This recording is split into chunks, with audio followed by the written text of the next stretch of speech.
क्योंकि हमारे लिए एक बालक उत्पन्न हुआ, हमें एक पुत्र दिया गया है और प्रभुता उसके कांधों पर होगी और उसका नाम अद्भुत सृष्टि करने वाला, पराक्रमी परमेश्वर, अनंत काल का पिता और शांति का राजकुमार रखा जाएगा। फिर पूरी दुनिया में हम लोग देखेंगे कि हर एक धर्म, हर एक मजहब के लोग, मुस्लिम, हिंदू, सिख, ईसाई, सभी के पास व्यवस्था था और व्यवस्था होने के बावजूद भी लोग पाप में बढ़ते जा रहे हैं और पाप फैलते जा रहा है और पाप लोगों को दुख, तकलीफ, कष्ट में ढकेल रहा है पूरी तरह से।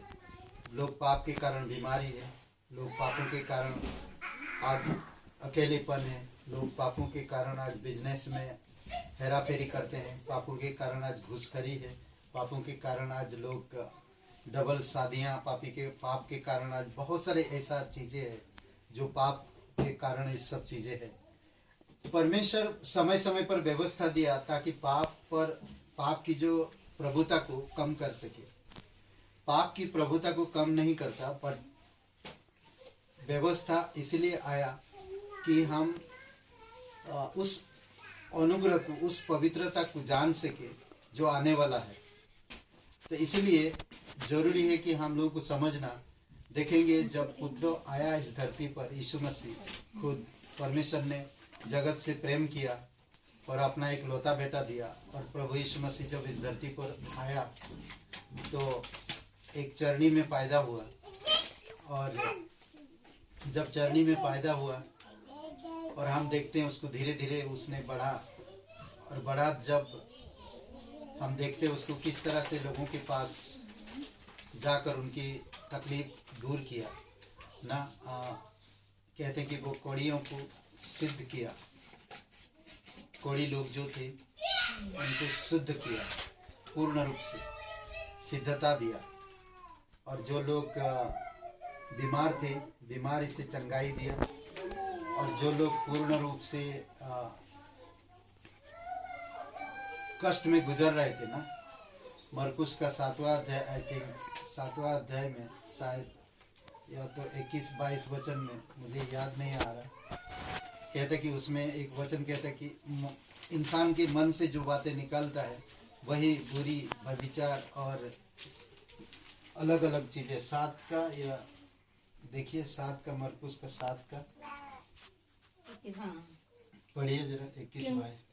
क्योंकि भीतर से अर्थात मनुष्य के मन से बुरे बुरे विचार, व्यभिचार, चोरी, हत्या, परिस्थिगमन, लोभ, दुष्टता, छल, लूचपन, क्रूरदृष्टि, निंदा, अभिमान और मूर्खता निकलती है। यही सब चीजें इंसान के अंदर था और इंसान के हृदय में था और परमेश्वर अपने प्रेम, अपने बेटे को देकर इस सब चीजों को दूर करने के लिए उसने सबसे बड़ी बात आज हम देखते हैं कि वो मुर्दों को जिलाया, अंधों को आंखें दिया, कोड़ियों को सिद्ध किया।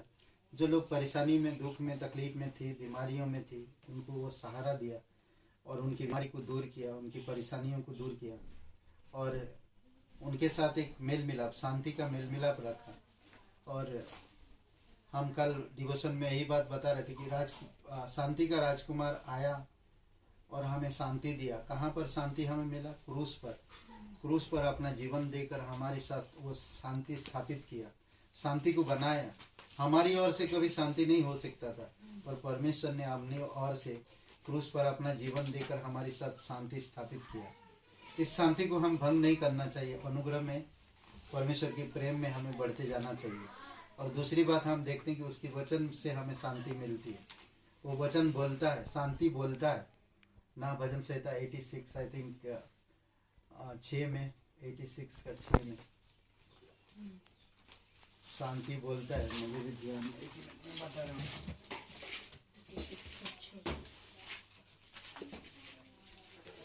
भजन संहिता 86 और वचन 85 का 8, सॉरी। मैं कान लगाए रहूंगा कि परमेश्वर यहोवा क्या कहता है। वहाँ तो अपनी प्रजा से जो उसके भक्त है शांति की बातें कहेगा, परंतु वे फिर के मूर्खता न करने लगे। ओके, शांति की बातें करता है हमेशा। क्योंकि हम फिर से मूर्खता ना करने लगे, इसीलिए वो हमेशा शांति की बात करता है। हमें बोलते ना कभी कभी कुछ शांति की बात नहीं मिलता, अच्छी बातें नहीं मिलता, वही निराशा, वही तकलीफ, वही परेशानी, तो लोग क्या करते, दूर हट के फिर मूर्खता के काम करने लगते। तो परमेश्वर कहता है कि वह शांति बोलता है अपने वचन से। मैं कान लगा ही रहूंगा कि परमेश्वर यहोवा क्या कहता है। वह तो अपनी प्रजा से जो उसके भक्त हैं शांति की बातें कहेगा। परमेश्वर हमेशा शांति की बातें करता है, प्रेम की बातें करता है, अनुग्रह की बातें करता है और भलाई की बातें करता है। हमें उसकी बातों को समझने की जरूरत है।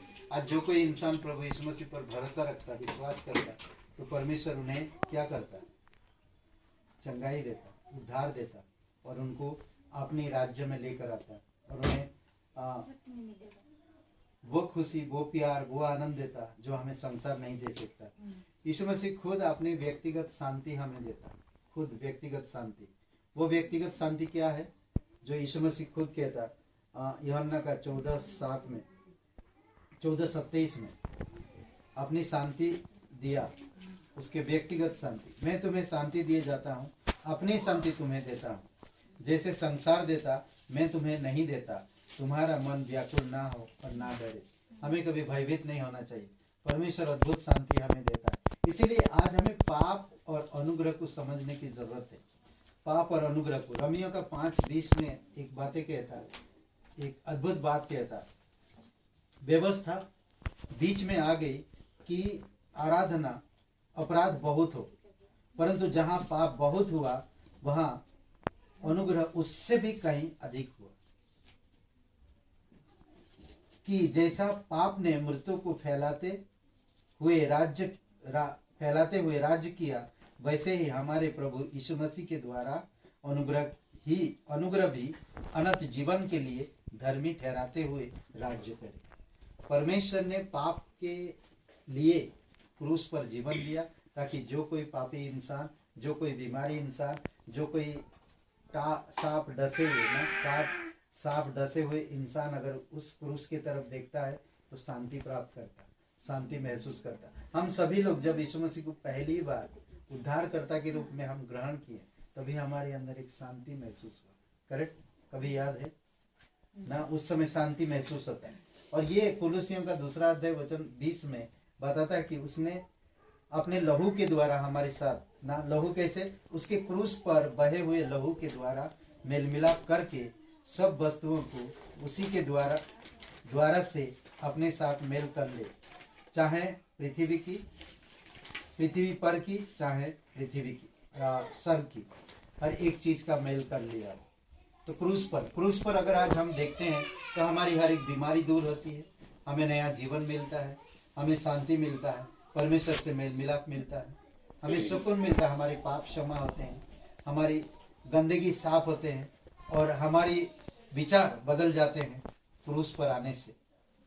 इसलिए कहता है कि मृत्यु जिस तरह, पाप ने जिस तरह मृत्यु को फैलाया, उसी तरह मृत्यु सब में फैलता गया, उसी प्रकार अनुग्रह भी जो अनंत जीवन के द्वारा सब में राज करना चाहिए। और पाप में एक ही चीज हमें मिलता, क्या मिल सकता है? पाप में क्या मिल सकता है? क्या बोलते हैं हम? बर्बादी। बस पाप में सिर्फ बर्बादी ना। पाप ने बर्बादी और मृत्यु लाया। करेक्ट? तो अनुग्रह क्या लाया हम लोग देखेंगे। सबसे पहली बात हम देखते हैं, पाप बर्बादी और मृत्यु लाया। रोमियो का 5:12-18। इसलिए जैसा एक मनुष्य के द्वारा पाप जगत में आया और पाप के द्वारा मृत्यु आई, उस रीति से मृत्यु मनुष्य में फैल गई क्योंकि सब ने पाप किया। वचन 18 में कहता है, इसीलिए जैसा एक अपराध सब मनुष्य के लिए का कारण हुआ, ऐसा ही एक धर्मी का काम सब मनुष्य के लिए जीवन के निमित्त धर्मी ठहराए जाने का कारण हुआ। करेक्ट? एक इंसान के द्वारा पाप आया, पाप के द्वारा मृत्यु आया और पूरे संसार में आज हम देखते हैं पाप बर्बादी और मृत्यु लेकर आए। आज सभी लोग बर्बाद है और मरते हैं।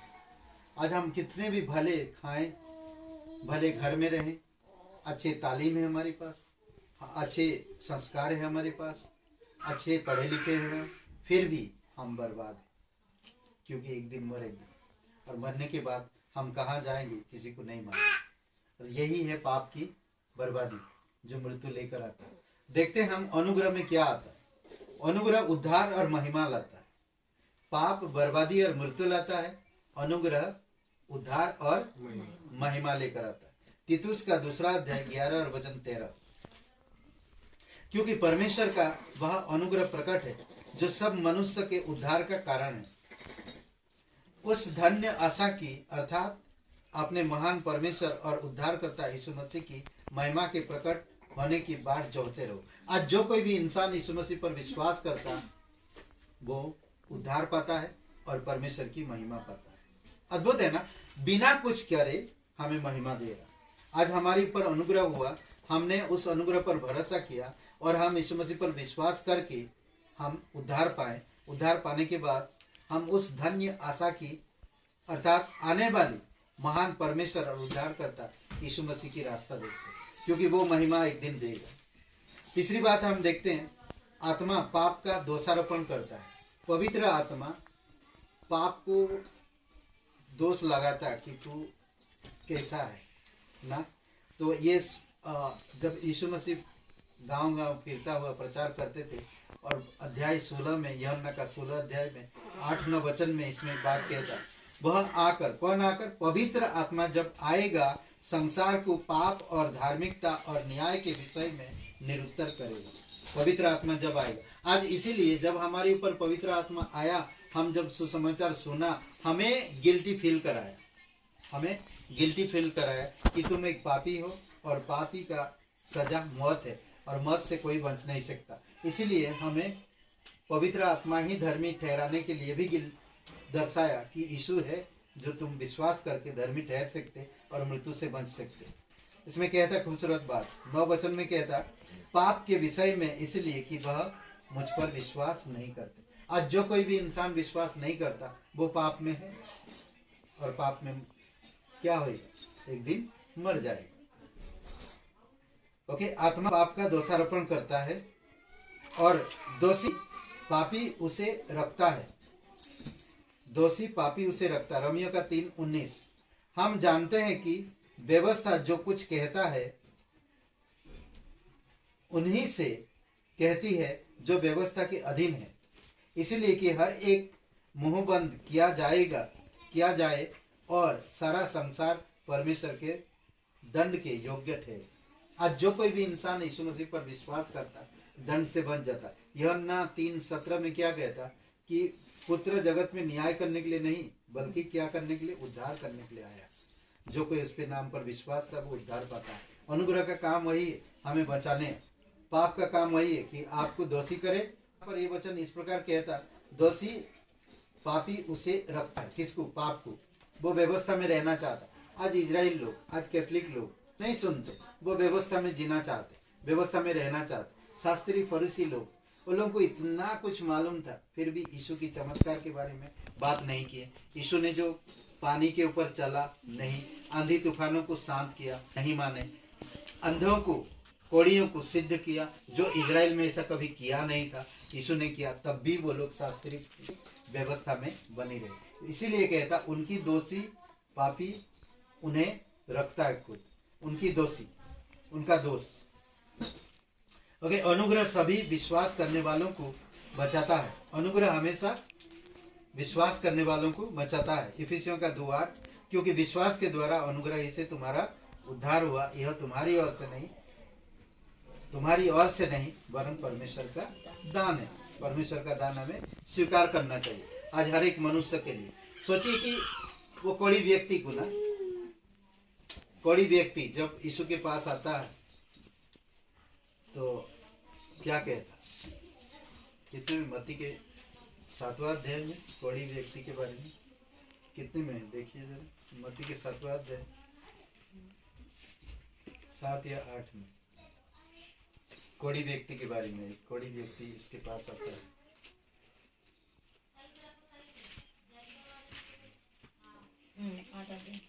आठ अध्याय में ये पढ़िए। यीशु ने उससे कहा, देख किसी किसी से न कहना, परंतु जाकर अपने आप को याजकों को दिखा। ओके, किसी से कुछ मत कहना, परंतु जाकर याजकों को दिखा। सिंपल का वो व्यवस्थापक धर्म गुरु लोगों को दिखा जाता। वो जाते जाते क्या हुआ, आगे पढ़िए। और जो चढ़ावा मूसा ने ठहराया है उसे चढ़ा, ताकि लोगों के लिए गवाही हो। जब वहाँ कफनूस में आया बस तो बस, लोगों के लिए गवाही हो, बस।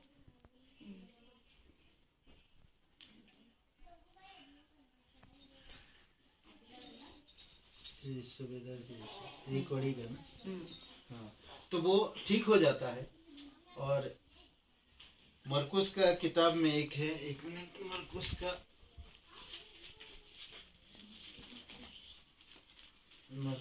7वें या 8वें अध्याय में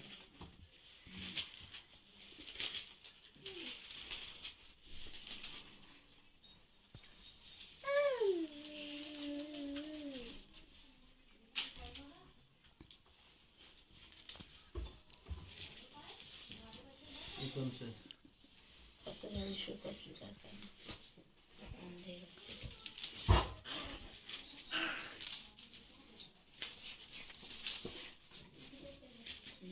एक मिनट, एक वचन है कड़ी के ऊपर जो कौन सा बीज बोने का दृष्टांत है, जो उसके बारे में बात करता है, उसी में देखकर समझ सकते। तो वो आता है और यीशु मसीह उसे छूता है और उसे चंगाई देता है और वो ठीक हो जाता है तुरंत। तो अद्भुत विश्वास था उस व्यक्ति का, और यीशु मसीह ये करता। जो आज जो कोई भी इंसान जैसे भी हालत में है, अगर यीशु मसीह पर विश्वास करता है तो उसका परिस्थिति बदल जाते हैं। अगर एक लकवे की बीमारी, पाप के कारण जो लकवा मारा हुआ था, यीशु ने उसे कहता तेरे पाप क्षमा हो। आज जो पापों से पश्चाताप करता और प्रभु यीशु मसीह के नाम पर विश्वास करता, तो परमेश्वर उसकी पापों को क्षमा करता और उसे सीधा खड़ा करता। अद्भुत है। अनुग्रह सभी विश्वास करने वालों को बचाता है। जो कोई भी यीशु मसीह पर विश्वास करता वो उन्हें बचाता है। और लास्ट में अनुग्रह महिमा की आशा देता है।